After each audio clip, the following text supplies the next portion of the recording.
Good morning.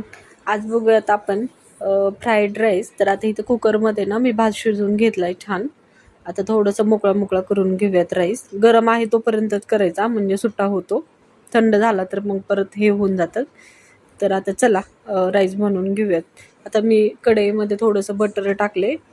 थोडंसं butter आणि थोडंसं तेल मिक्स करूयात. जास्त पण नाही टाकायचं बटर. दोन्ही थोडे घेतले. आता थोडंसं तापून द्यायचं बटर. गॅस मोठा ठेवायचा 1-2 मिनटं.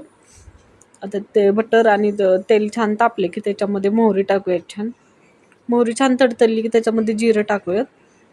जिरं छान फुललं की त्याच्यामध्ये हिरवी मिरची टाकूयात चिरलेली. तर आता इकडं मी कांदा, शिमला मिरची, मटर आणि फ्लावर थोडंसं चिरून घेतलं आहे. आता हे भाज्या टाकून घेऊयात आपण.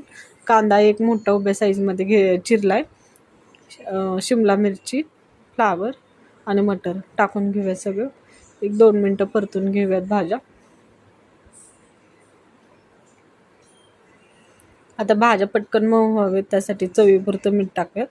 भातात शिजताना पण मीठ टाकले तर त्यानुसारच मीठ टाकायचं. आता 2 मिनटं भाज्यांना एक वाफ हे करून घेऊयात म्हणजे त्याचा कच्चापणा जातो.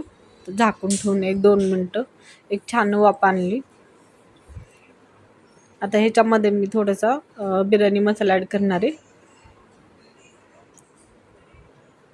बिर्याणी मसाला टाकला आहे थोडासा. 1-2 मिनटं परतूयात आणि आपण जो मोकळा केला तर तो शिजलेला राईस टाकून घेऊयात ह्याच्यामध्ये.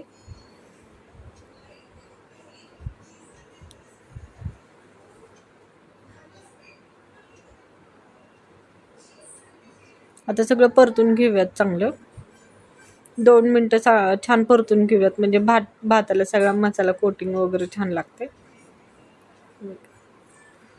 परतून झालंय 2 मिनटं. हे बघा मस्त मोकळा झाला, अजिबात चिकटलेला नाहीये.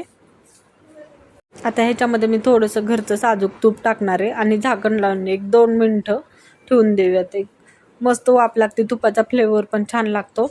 आणि मिक्स करून घेऊयात. नंतर मी त्याच्यावर थोडीशी चिरलेली कांदा पात टाकणार आहे. तर हे वरूनच टाकायची, आधी आपण भाज्यामध्ये नाही टाकायची तर एकदम कांदा पात लगेच शिजते ना, तर मग वरून टाकायची. 2 मिनटं छान परतून घेऊयात आणि इतका मोकळा राईस झाला आणि तुपानी पण छान मोकळं होतं राईस आणि फ्लेवर पण खूप छान लागतं. हे बघा झालाय राईस. वरून थोडीशी कोथिंबीर. नक्की ट्राय करा ही रेसिपी. आता ह्याच्यासोबत कोशिंबीर, पापड खाऊ शकतो. आवडल्यास व्हिडिओला लाईक, शेअर आणि कमेंट करा. भेटूया नेक्स्ट ब्लॉगमध्ये.